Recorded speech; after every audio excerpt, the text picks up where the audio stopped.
மச்சம் ஒன்ன பார்த்து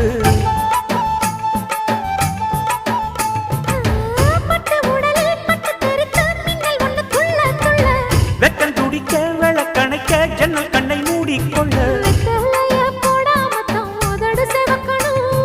10 நாள் கழிச்சு தாண்டி கதவை திறக்கணும்.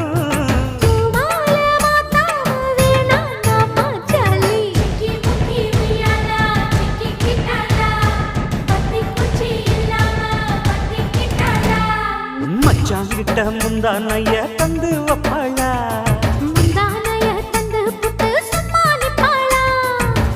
பல நாள் பசி இருக்கு விருந்து வப்பாளா.